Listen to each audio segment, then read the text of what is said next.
Donc, deuxième exercice, propriété d'intégrale.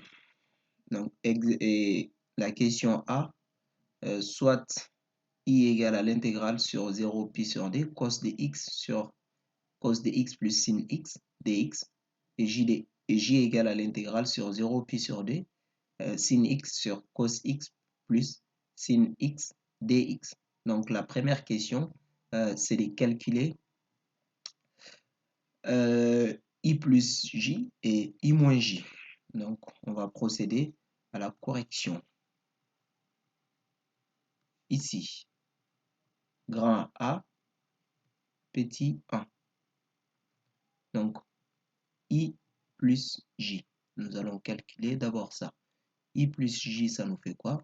Ça nous fait l'intégrale sur 0 pi sur 2 cos x sur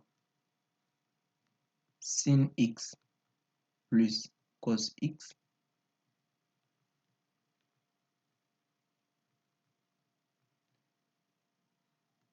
dx, tout ça, plus l'intégrale sur 0 pi sur d, sin x divisé par cos x plus sin x. Donc, dx. Là, nous allons utiliser la propriété qui nous dit l'intégrale sur AB de f de x plus dx plus l'intégrale sur AB g de x dx est égal à l'intégrale sur AB de f de x plus dx directement. Donc, on va additionner ces deux termes-là directement, on va les rassembler sur le même intégral. Donc, ça va nous faire l'intégrale sur AB, comme nous avons déjà les mêmes dénominateurs. Donc, ça sera cos de x plus sin de x, tout ça divisé par cos de x plus sin de x. Donc, en faisant la somme de ces deux fonctions, on va trouver en fait 1 après simplification, puisque nous avons les mêmes termes ici. Donc ça, c'est égal à l'intégrale sur 0 puis sur d. Alors, 1 fois dx. Et du coup, ça nous fait primitive de 1 qui fait x pris sur l'intervalle 0 pi sur d. Et donc, les résultats finaux de i plus j dans notre cas, ça va nous faire pi sur 2. Donc, nous allons encadrer ça. Ça, c'est notre première réponse. I plus j égale à pi sur 2. Maintenant, on va passer sur la deuxième partie, la deuxième question qui nous demande de calculer i moins j. Donc, on procède de la même façon en utilisant la même propriété que nous avons utilisée ici, mais cette fois-ci avec la différence i moins j. Et comme nous avons nos deux fonctions qui ont le même dénominateur, du coup, on va pouvoir les rassembler directement. Donc, l'intégrale sur 0 puis sur d, le premier terme i, c'est cosinus de x. Donc, cosinus de x moins sinus de x sur cosinus de x plus sinus de x dx. Donc, à ce niveau, en fait, on peut voir que nous avons directement u' sur u. U' sur u. Donc, si cosinus de x plus sinus de x est u, la dérivée de ça, donc la dérivée de cosinus, ça va nous donner moins sinus, et la dérivée de sinus, ça nous donne cosinus. Donc, nous avons bien u' sur u. Et donc, la primitive de ça, ça nous fait ln de u. Donc, ici, nous n'avons pas besoin de valeur absolue, puisque sur 0 puis sur d, cosinus de x est positif, sinus de x également est positif. Donc, ln de cosinus de x plus sinus de x. Voilà. Donc, sur l'intervalle 0, pi sur 2. Et donc là, du coup, ça va nous faire...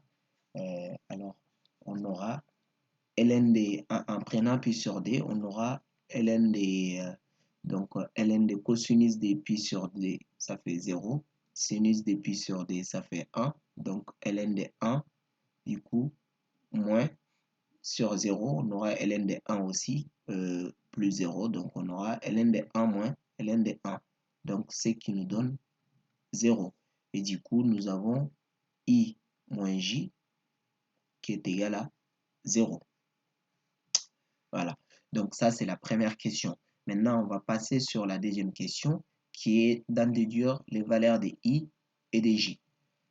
Donc, à ce niveau, ça va être facile puisque on a I plus J et I moins J. C'est comme si nous avons un petit système d'équations.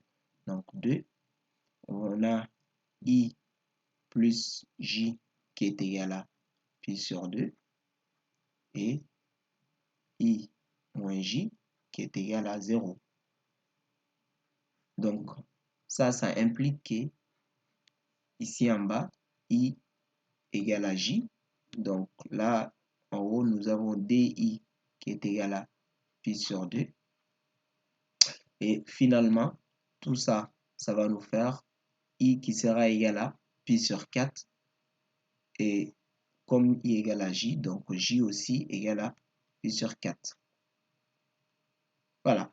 Donc, je te propose de mettre la vidéo en pause et faire la question petit b et faire question grand B. Ensuite, revenir voir la correction. Ok, on continue. Voici la question grand B. Donc, on avait à calculer l'intégrale sur moins 3,5 des valeurs absolues de x. Il fallait utiliser la relation d'échelle pour faire ce calcul-là. Donc, pourquoi relation d'échelle? Puisque nous avons valeur absolue et on sait que valeur absolue, ça ne donne que des résultats positifs. Des résultats positifs, ce qui veut dire que lorsque x est négatif, il faut le multiplier par moins pour avoir un x négatif et positif, pardon.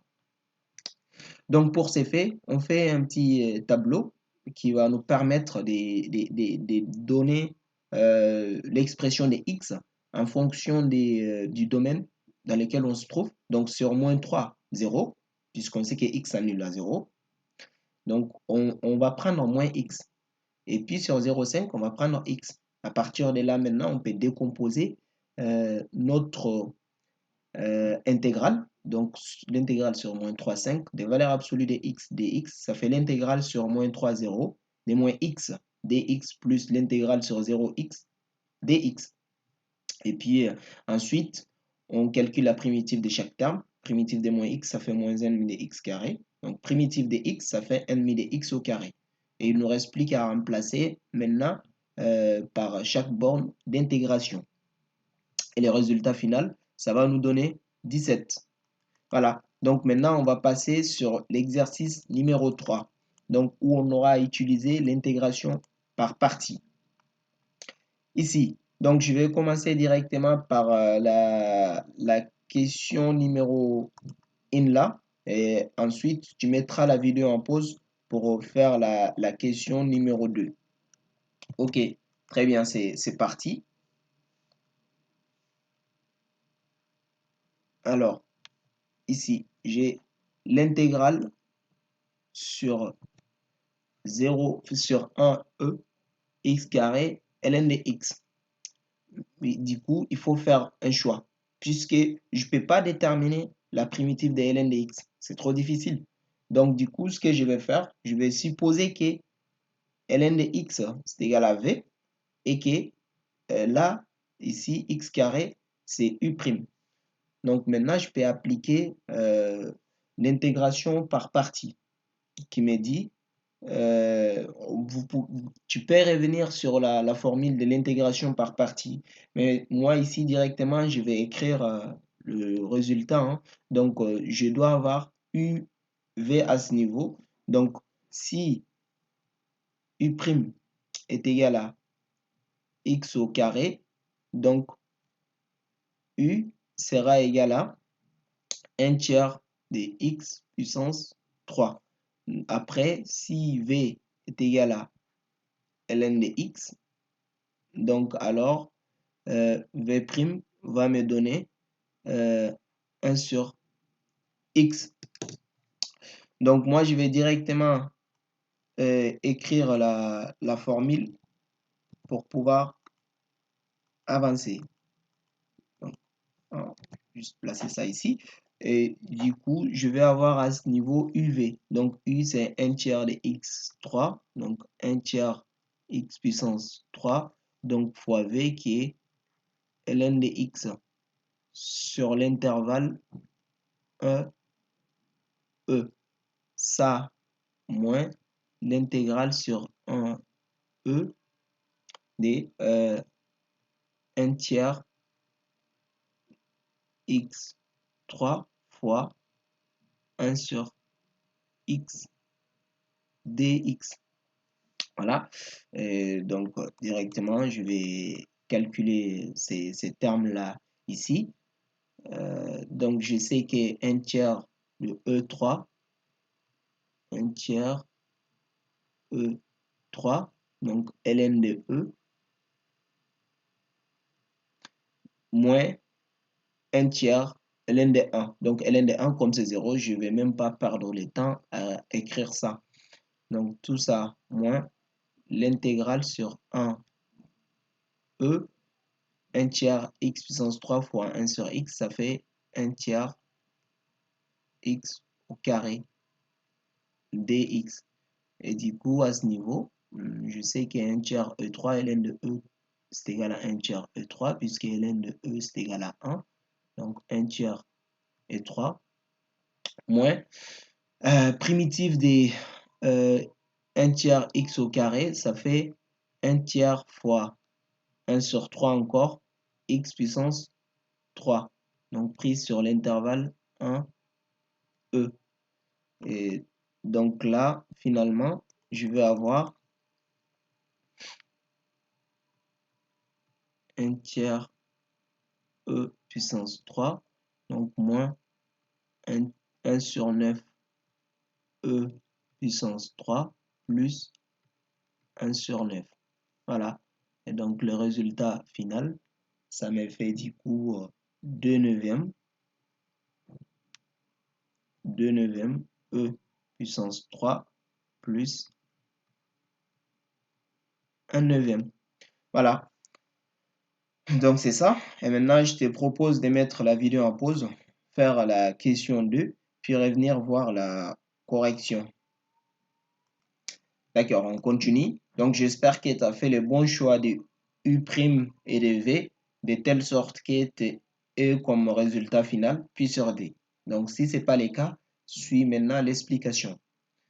Moi, dans mon cas, j'ai choisi comme U' sinus de x. Donc, U sera égal à cosinus de x. Et V, x plus 1, V' sera égal à 1. Donc, maintenant, j'applique la définition de l'intégration par partie. Et puis, là, à ce niveau, j'aurai juste moins cosinus de x, qui va être facile à calculer la primitive. Donc, une fois que je mets tout en ordre, je vais avoir la primitive de cosinus x qui va me donner sinus x. Donc, à ce niveau, j'ai pi plus 2. Et donc, je sais que voilà, sinus de x, sinus de pi, ça fait 0, sinus de 0, ça fait 0. Donc, pas la peine de faire les calculs à ce niveau. Donc, j'aurai directement pi plus 2 plus 0 qui va me donner pi plus 2. Voilà, donc c'est la fin maintenant des exercices d'application sur les calculs intégrales. On va passer sur un autre chapitre. Merci.